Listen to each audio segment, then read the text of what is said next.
Lo que ha ocurrido en el país, no solo durante el último mes con el asesinato de 3 carabineros, sino que hace ya harto tiempo, con el aumento de delitos a los que no estábamos acostumbrados, la permanente amenaza del crimen organizado y de nuevas bandas también que se pueden instalar en nuestro territorio, así como de la narcocultura, es objeto de análisis de diversos expertos para no solo apuntar a cuáles son las razones de que esto haya crecido de tal manera como lo ha hecho en los últimos años, sino que porque también por qué los diagnósticos hasta el momento no han servido para detener esta situación.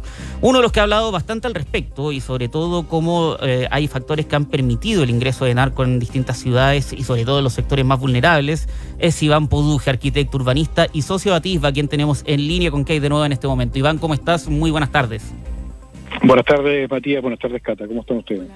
Bien, Iván, y quería partir refiriéndome a tu columna que publicaste el fin de semana en el diario La Tercera, que lleva por nombre Mano Dura, ¿no? En donde haces un análisis sobre cómo hay condiciones que han permitido, entre otras cosas, no solo la segregación, sino que también el abandono de ciertos sectores, no solo a la luz del Estado, sino que de todos y de cierta clase como de élite acomodada, para entender por qué en esos mismos sectores se ha instalado el crimen organizado, el narcotráfico y los vecinos, a diferencia como uno puede ver en otros lugares de América Latina, en donde el narco entra ofreciendo una suerte como de pasando y pasando, ¿no? Y transformándose en una suerte de estado paralelo. Acá los vecinos viven con un absoluto miedo y terror, ¿no? No con una idealización de la cultura del narco ni del crimen organizado, sino que a merced de aquellos. Y te quería partir preguntando, a diagnóstico general, antes de entrar en qué es lo que significa esa mano dura que establece en esta columna,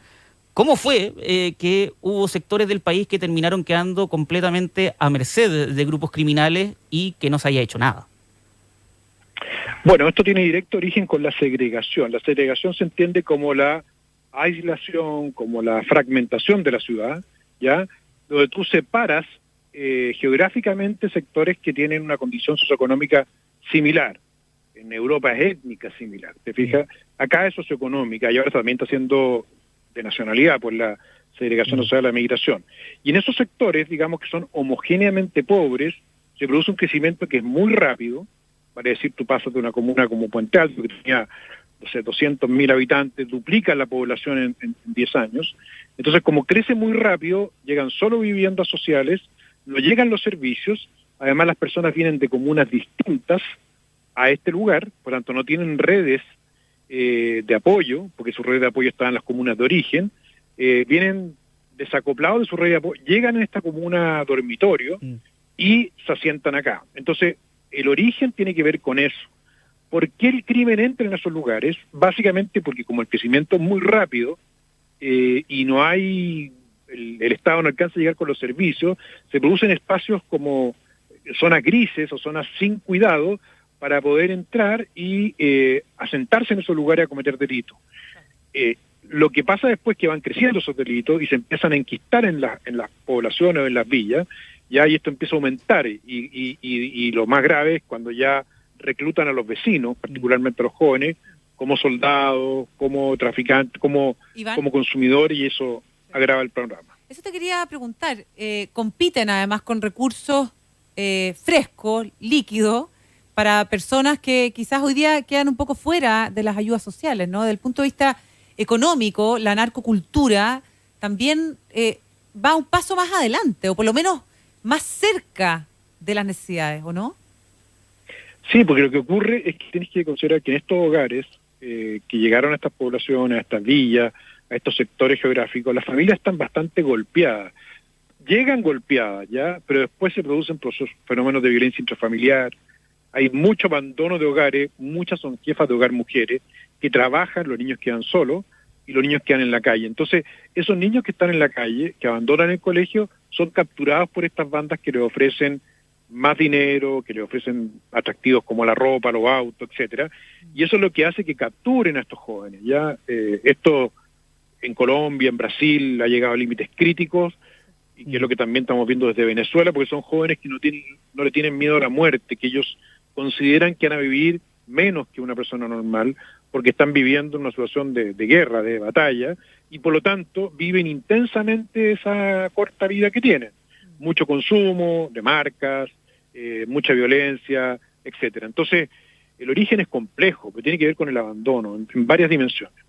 Y en ese sentido, claro, estamos hablando de personas que, como bien tú dices, se consideran a sí mismos como personas de una baja esperanza de vida, por lo cual también el andar diciendo como te vamos a meter preso de por vida si es que terminas agrediendo a una figura de autoridad, la verdad es que termina siendo un disuasivo bastante menor, me imagino. Les da lo mismo, sobre todo a las personas que vienen con una cultura violenta extranjera, que es lo que hemos visto nosotros, que hay una correlación directa entre un porcentaje menor de la migración, que viene de bandas internacionales o viene de crimen en Colombia o en Venezuela, y que son personas que ya han pasado muchos años en esta condición. Entonces su percepción respecto a la inseguridad o respecto a la violencia o respecto a enfrentarse a la policía es mucho menor. Por eso estos dos delincuentes que atraparon hoy día, que mataron al carabinero, tú los ves tan jóvenes, digamos, haciendo ostentación de la ropa, de las armas. Eso es una cultura que se está instalando ya en muchas de nuestras poblaciones y comunas. Eso es lo peligroso, ¿entiendes? Porque claramente eso no se resuelve solamente con carabinero y fuerza policial, ahí donde está el sentido de mi columna, ¿ya? Y ahora, ¿por qué es grave esto además? Porque como estos sectores están fuera de las áreas donde se concentra toda la atención, donde viven las élites, donde se domina la agenda noticiosa del país, entonces eso invisibiliza aún más el problema y hace que las soluciones lleguen más lento. Iván, estamos con Iván Podugi, arquitecto, urbanista, socio de Atisba, además autor de esta columna tan interesante sobre la narcocultura. La operación de bandas, uno podría, haber previsto en algún momento que quizás la operación de captura de estas personas que estuvieron al tiro identificadas luego de la muerte del cabo iba a ser rápida, ¿no? Pero se demoró varios días, bastante más, quizás para todos los llamados que hizo Carabineros en función de su captura. La territorialidad, la banda, las redes, estas mismas redes que tejen en los barrios, ¿no es cierto, Iván?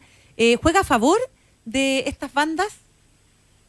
Por supuesto, porque lo que se va generando son enclaves de poder, porque esto es básicamente una disputa territorial, que cuando los narcotraficantes o las barras bravas disparan fuegos artificiales varios días seguidos o hacen funerales donde van armados, lo que están mostrando básicamente es que tienen un poder mayor al Estado.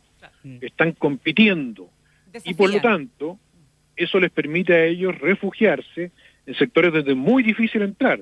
Ya hace años, CIPER detectó esto el año 2009, nosotros sacamos una publicación en el 2012 donde ya detectábamos estos barrios donde era difícil entrar. Hoy día eso se ha agravado considerablemente y se ha extendido a regiones. Entonces les permite a ellos estar escondidos o protegidos por más tiempo. Pero finalmente la policía sabe muy rápidamente dónde están y donde se demoran es poder generar la fuerza a poder pillarlo y ir entrando a estos sectores que hoy día están ocupados o que están al margen del Estado. Iván, lo que tú planteas como diagnóstico, claro, tiene dos complicaciones para al minuto de analizar cuáles son las soluciones más inmediatas, ¿no? Que primero está la de largo plazo, que lo ideal sería dejar de construir nuestras ciudades y de expandir nuestras ciudades con tan marcada segregación, pero eso es un barco que zarpó primero y que además para atajarlo se requiere un poquito más de largo plazo, pero hay cosas que uno se imagina que se pueden hacer de inmediato y que tienen que ver con aumentar la presencia del Estado justamente en estos sectores más vulnerables o aplicar la fuerza del Estado para evitar estas expansiones. La pregunta es, ¿cómo? Bueno, muy simple. Nosotros hemos hecho varias propuestas. No solo nosotros, mucha gente, ¿ya? Pero nosotros hemos propuesto, por ejemplo, que todos los sitios de Riazo, que son fiscales, hoy día se transformen en piscinas temperadas, que se aumente la densidad de colegios, que se mejore las salas cunas, que todas las canchas que están abandonadas, canchas y multicanchas hoy día, que son casi 1000 en la ciudad de Santiago, muchas de ellas ocupadas para traficar, sean recuperadas, tengan iluminación. Estamos hablando de un despliegue de 800 puntos de inversión para poder no solo recuperar la presencia policial, que por cierto es muy importante, sino que además ofrecerle a los jóvenes que son capturados por estas bandas esperanza, opciones, entornos... ¿Perdón? Y oportunidades, opciones. Exactamente.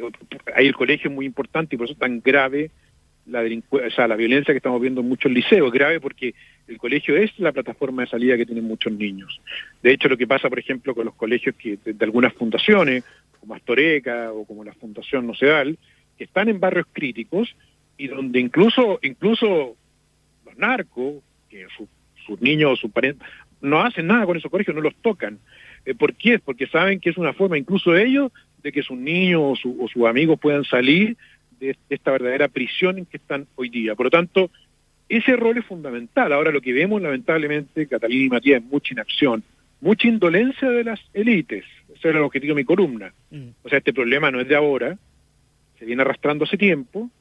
Se advirtió cuando partieron con el nuevo proceso constituyente que teníamos problemas de migración descontrolada, de tráfico, de ocupación territorial, de terrorismo en el sur, y siguieron con este tema, porque el problema no es que sigan y hagan las dos cosas, es que lamentablemente no pueden hacer las dos cosas. Entonces, toda la clase política se concentró en la nueva constitución y dejaron esto de lado, lo que permitió que se agravara y hoy día tengamos una situación muy compleja.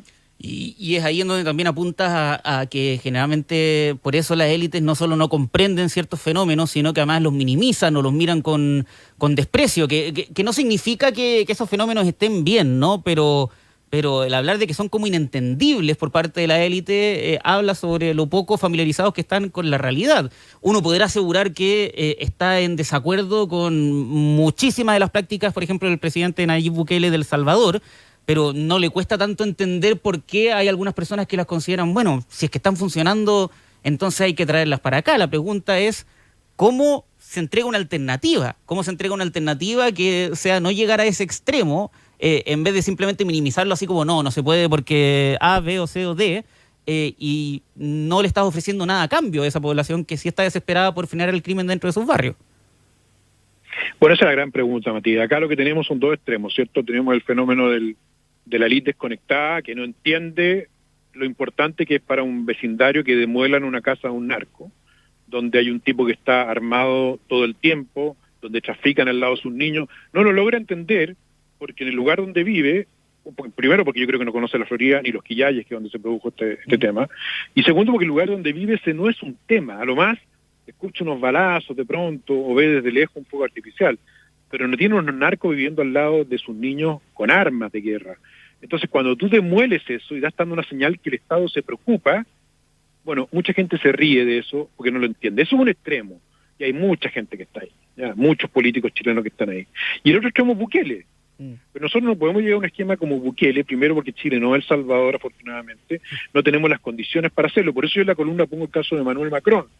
Y Emmanuel Macron, ¿cierto?, es un presidente que está súper a favor de las libertades civiles, pero que cuando le tocan a su gente, cuando hay una amenaza terrorista, despliega fuerzas militares, que cuando hay un fenómeno de narco en Marsella, hace un plan de inversión de 2.000 millones de euros y él va a anunciarlo a Marsella, y ese plan de inversión en Marsella incluye escuelas, incluye centros culturales, incluye recuperación de espacio público y además de policía.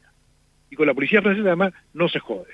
Yo vivía allá, la Policía Nacional, tú no le puedes pegar, y son duros porque ellos están protegiendo a su población.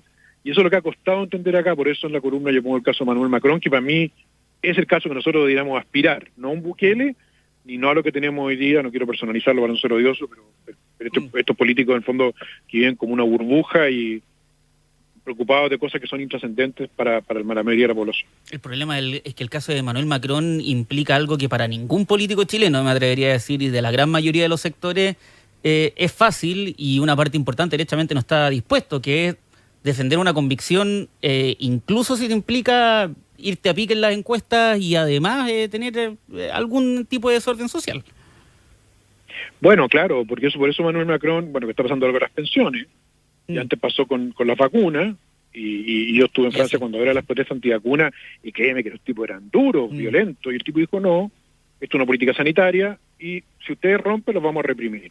Ahora, con las pensiones ha ido abajo, pero él sabe que el sistema de pensiones ya no da abasto. Por cierto que nosotros no tenemos esos políticos acá, o podríamos decir que no se ven todavía. Y eso es muy grave, porque al final del día tú terminas haciendo cosas efectistas, ¿ya? O terminas no haciendo nada, o terminas haciendo una nueva constitución, pensando que la nueva constitución va a pacificar el país, porque básicamente está arreglando los conflictos entre las élites que se pelean por Twitter. Y eso no es la solución del problema. Así que yo estoy de acuerdo, Matías, que es difícil encontrar ese personaje, pero eso lo necesitamos en el país. Y yo te aseguro que la gente va a valorar finalmente que alguien tenga la claridad para tomar decisiones, pero también para tomar acciones, Matías y Catalina. Si acá lo que nosotros tenemos como problema es que tenemos diagnósticos largos, procesos largos, y no se baja a los barrios a llegar con las soluciones. Y eso es lo que se espera a las personas. ¿Ya? Perfecto, pues Iván Puduja, arquitecto y urbanista, socio también de Atisba, te queremos agradecer muchísimo esta conversación y análisis con Infinita. Que tengas muy buena tarde y hasta la próxima. Pues. Gracias, Iván, que te vaya muy bien. Gracias, Cata. Gracias, Matías. Que esté muy bien, chao.